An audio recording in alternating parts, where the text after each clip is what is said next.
Shadow Process, which is a weekend workshop to have you identify not just your light shadow and the good parts of you, but most importantly, learn to love and find the gifts in your dark shadow, still exists and is still going on. It's still being taught by people that she trains. So it's called the Shadow Process. And one of the great things we were able to do with this book was we created a website for it. It's easy to find. You just go to debbieford.com. And if you buy a copy of Your Holiness, you will get access to a video of a half-hour interview that I recently did with her. I interviewed her about this book through James Van Praagh.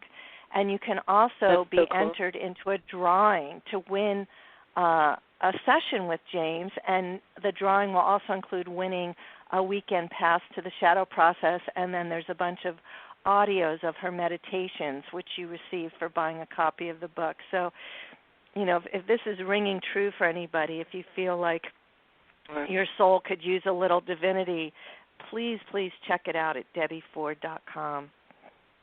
And Mother's Day is coming up. Make a great Mother's Day gift. Yes. Hint. So there's this piece with Debbie that she's, like I was saying, she was so raw in her telling, and she knew connection to God. She knew connection to Source. When she was going through the last phases of her life here, was she talking more about her prayers? I know you had said that she was talking to Brian as she was going to treatments or something, your husband Brian, and mentioned to him that she had written these prayers. Was this something that she was like talking about in regard to, as it was her strength, it was empowering her in this? In the last weeks of her life, she hardly spoke at all. I mean, she was really she slept most of the time, and when she wasn't sleeping, she really didn't want any visitors. There were those of us who were caring for her, but pretty much she wanted to be alone in her bed in a dark room, and she was sort of in two worlds at that point. And when she would speak a little bit, it was in little whispers, and she was so funny. Oh, my God, she was hysterically funny. I was sleeping next to her one night, and I felt something pinching me, and it was Debbie, and she couldn't really talk, but I was snoring. And she was trying to wake me up to get me out of her bed. And then I said, "Oh, okay, I'm sorry. I'll go in the other room." And then she said, "Wait." I said, "What?" She goes, "Take more vacations." She just kept saying it over again. "Take more vacations." And then the next morning when I saw her, she opened her eyes for a minute and she said, "I think today's the day." And I said, "Okay, whenever you're ready, you can go. We're all going to be fine." Because she'd been in this state for so long. I mean, really, she was totally bedridden. And then 2 hours later, I went to check on her, and then she opened her eyes. She goes, "No, not today." So she never lost her sense of humor. But I do believe in those last weeks she was just sort of ready on one level but not on another. It took her sort of a long time to let go. But over the course of her life, I saw her become more and more interested in anything to do with God. And she had an Orthodox Chabad Rabbi Zagwe, that she grew very close to. She took him to Israel along with 100 of her coaches 6 months before she passed. So she was always very interested in the deep dish spiritual stuff, and this book is very representative of that. Right. This Drenched in Holiness, I mean, about halfway through I almost lost it. I mean, the power and the energy and presence, it was just right there. So, may I have the humility to follow my heart. I mean, that's a very, very basic human conditioned feeling. I mean, it's a very true feeling, and she's hitting the core issues here. The passion to live my soul's desire. May I dismiss the gravitational pull of my lower self. This whole piece of where she's breaking down what's important and where her light and love reside. And it's just such a beautiful, in reading this, it's like poetry. It's just complete poetry. Prayer poetry, but poetry. Well, the other thing that I really love about this book is that there's a couple of ways to use it. You can read it from start to finish, and you can also just sort of, if there's a particular issue or something you want an answer to, you can just randomly open it and read a short prayer, because many of the prayers are just 4 lines. You can just find an answer there. And I've had it on my desk for quite a while now, so that's what I've been doing. It's like, well, what would Debbie say about XYZ? And then I'll randomly open a page and point, and there will be an answer. I love those types of books because there always seems to be the perfect serendipity and message for where you're at in the moment with the question.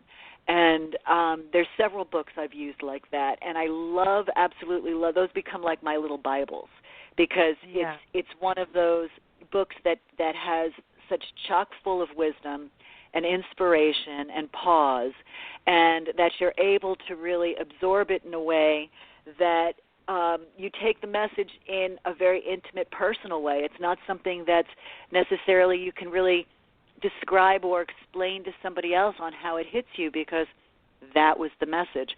And that's how Drenched in Holiness hit me. It's a longer prayer in her book, but it is one that encompasses so much. I mean, as she starts off, Dear God, Spirit, Divine Mother, so it's all immediately you're encompassed in this trine of sacred energy and groundedness, and you can feel it with the words that she's chosen in this prayer. It has tremendous impact and power, and I really feel that when I said it. It was a little quite pulling, in a very good way, in a very good, healing, loving way. Now, you said there's DebbieFord.com. For anyone who wants to go and have her work still that's going on. Now, can they find her book there, or it's on Amazon? Yeah, well, it's probably... Yeah, if you go to DebbieFord.com, all the information about the book with different buttons to buy it on different online sites and a full description of all the bonuses, the videos, the audios, it's all right there on that page.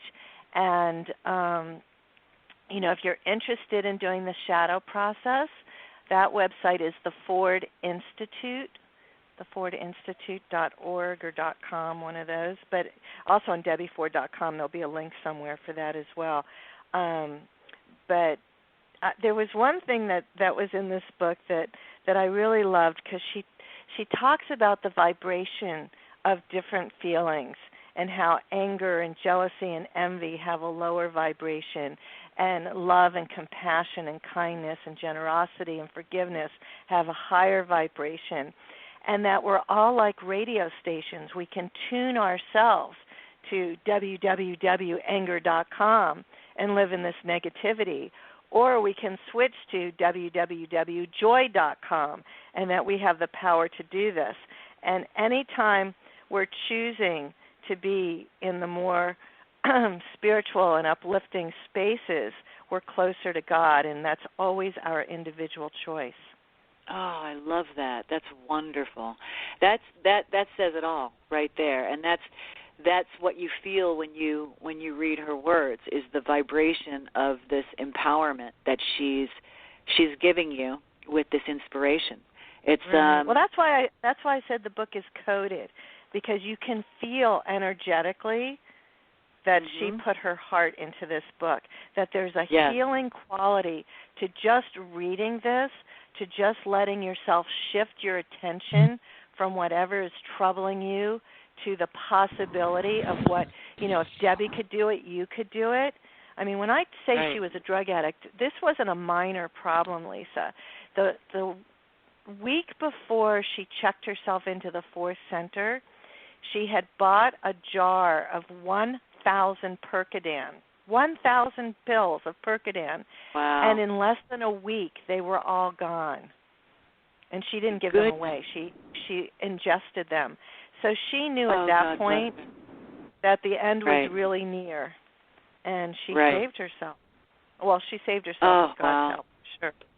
Right, right. But it's that connection with Source that she never let go of, and it's that piece that it pulled her up when she needed it, and that's this piece that we can all pull from and have hope. Buy a book and be inspired.